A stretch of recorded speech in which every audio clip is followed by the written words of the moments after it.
name is Jesse Marsh. I'm not an energy expert, but I do a lot of work in an area that's called social innovation. And together with you, I would like to look at the question of energy from that standpoint.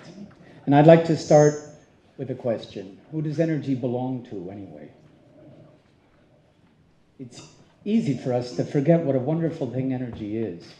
Energy is light. Energy is the sun. Energy is the wind. It's water. Energy is music. Energy is dance. And it's funny, if you look up energy in a dictionary, it doesn't say anything about that. It says it's all about physics and the laws of thermodynamics.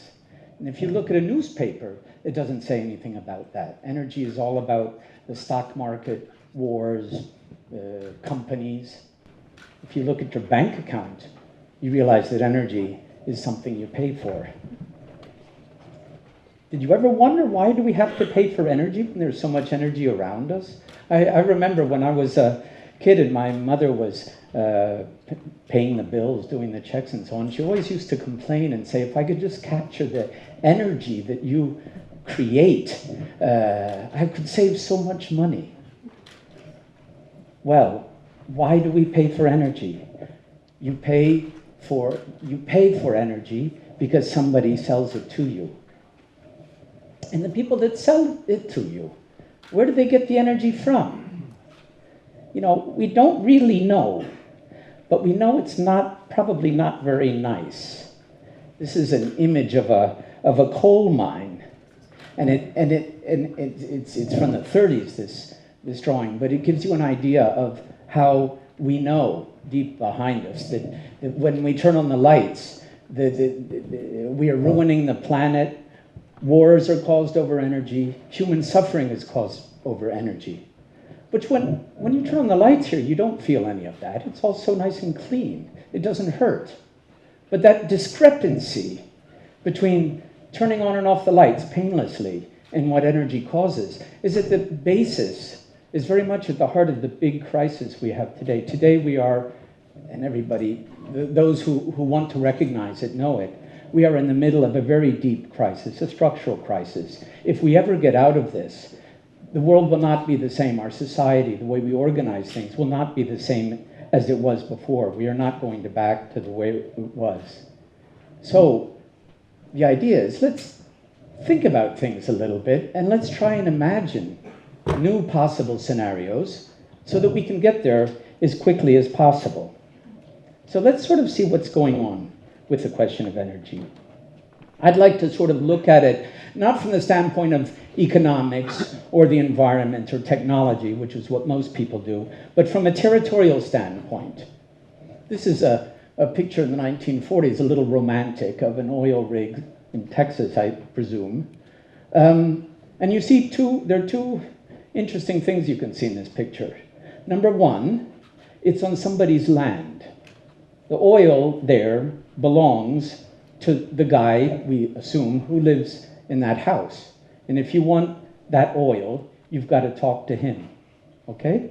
The second point is that, oddly enough, that guy in that house cannot use his oil to turn on the lights, right? The oil has to go miles away to a refinery, then it has to go miles away to an electric generator, and then the electricity has to come back to his house so we can turn on the lights. So that's who we're paying. We're paying, number one, the people that own the land. We're either paying them or invading them. And number two, we're paying the people that transport it, refine it, and do all of that kind of complicated stuff between an oil rig and the light switch.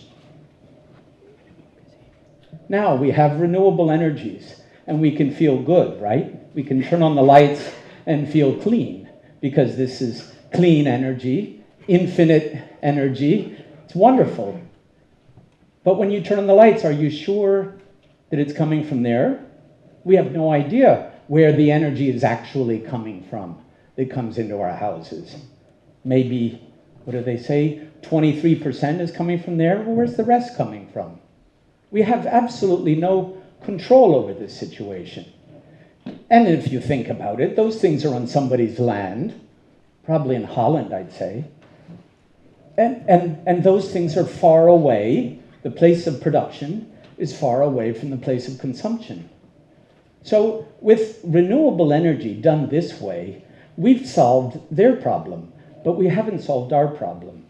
Our problem is still the same as it was before.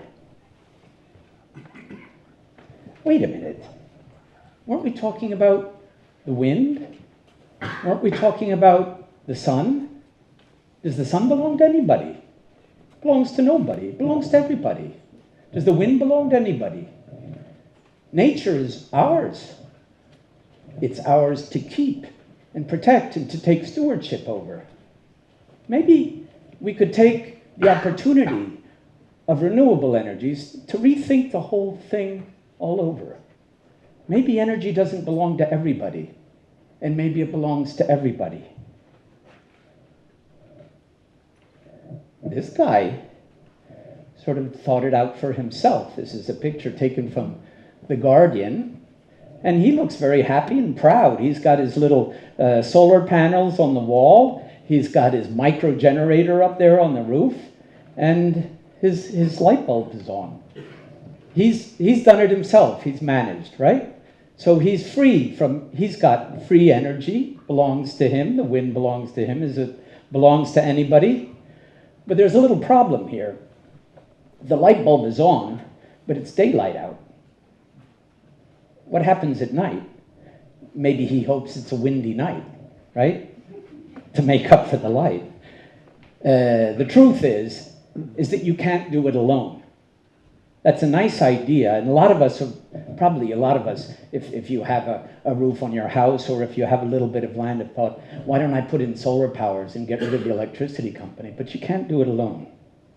So this is the answer of the problem of renewable energies not really being reliable. You can't really tell when it's going to come and when it's going to go, when it's going to be windy, when it's going to be sunny, right? Here you've got big solar panel farms, you've got big windmills, and you've got different kinds of uses. You've got houses, you've got a factory, you've even got a train running, and you sort of assume that if you make it big enough, somebody's going to be using somebody else's energy, and you're going to sort of absorb the thing all across. And when there's a lot of energy, you can move it somewhere, and when there's not enough, well, there is a nuclear power plant in the background there. I mean, they call that a smart grid because there is some progress with respect to the way things are normally, in the sense that a normal grid goes from one big power point out like a tree to millions of houses, and this is two-way. So here in principle, I can put a solar panel on my roof and sell the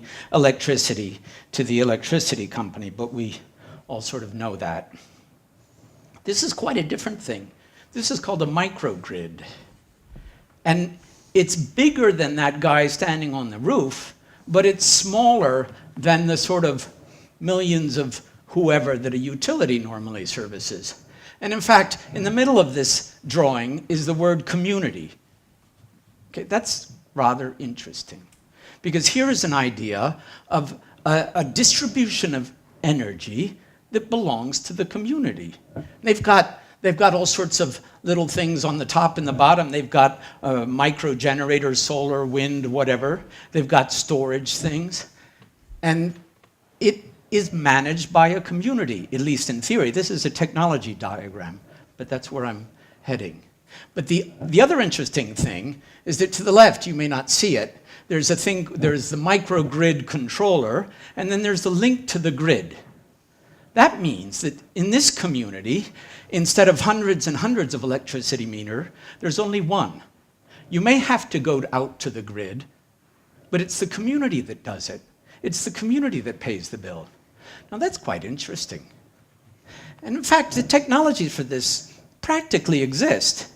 Some say that the reason that we don't have a lot of this is because of regulatory problems, the monopolies are boycotting it, and so on and so forth. I would like to suggest that the reason we haven't gotten this far is that we haven't figured out how to manage our own communities. What we need here is social innovation, in fact. We need to invent the way that we could figure out how to manage the energy for ourselves so that in the end, it does belong to us. You're wondering what that is. There are models in history. This is a very interesting thing. It is called the Council of Good Men. I won't try and say it in Spanish. And it's in Murcia in Valencia. And it is one of the first things to be registered in UNESCO's Immaterial Cultural Heritage Registry. And what is it? This dates back to the days of the Arabs, who arrived there in around 800. And the Arabs have these fantastic irrigation systems where the water comes down from the mountain and gets spread up into little channels and goes to everybody who needs it, right? And if somebody complained that they weren't getting the right amount of water, they would go to this council. This council still exists. You have here a community which, on the basis of rules that they decide among themselves, decide how the community will distribute water, which is essentially a natural resource. But in order to do that, we still need to have some principles.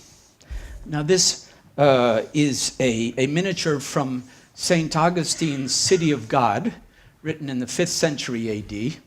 And he was one of the first one to fully develop the idea of the common good. The common good is not something that's mine and I share with people. It's something that belongs to society, to the collective, a group of people. Okay? Now, that may seem rather banal, but it's not at all. A lot of people are working now to figure out how can we manage concepts, things that are in the common good. The Greens in UK towns, and even Boston Commons is still around. Those were common spaces in the middle of the town where anybody could graze their sheep. It was considered a collective resource. And many of you may know of the Creative Commons, which is sort of a version today. So a first ingredient is the idea of the commons, the collective commons. Energy belongs to us. Energy is in the collective commons. A second question is emergent economic models. And there's a lot of work going on today about that as well. Particularly looking at concepts of an economy of abundance. Now, almost all economic theory is based on economy of scarcity. Scarce resources get a price, get distributed, you get it, I don't, and so on and so forth. What do you do with an economy of abundance? People started first thinking about that in terms of knowledge and information, which is an infinite resource and does not get depleted. And the internet community began to work on what is known as the gift economy and similar concepts. This, in fact, comes from some blog somebody just launched on the question of alternative economic models. But we definitely need a new economic paradigm to account for renewable energy, because sometimes it's scarce and sometimes it's abundant. Depends on what the wind is like outside. So I don't know at a given moment when I turn on my dishwasher whether I'm doing the community a favor or whether I'm taking away a scarce resource. So we need to figure out how that's going to work. And the third thing is participation. This is a process in the city of Palermo, where I live and work, where we are doing a sort of social plan for the city. And these are groups of people trying to define the rules for the management of this plan. This is the community defining its own governance processes, which is about as participatory as you get. But this is the kind of skills, the ability to do this, people feeling the empowerment to be able to do it, is one of the things that we are going to need to build in order to be able to manage energy in this way. Now, some concrete examples. Those are general concepts, but it's interesting to see what people are actually playing with.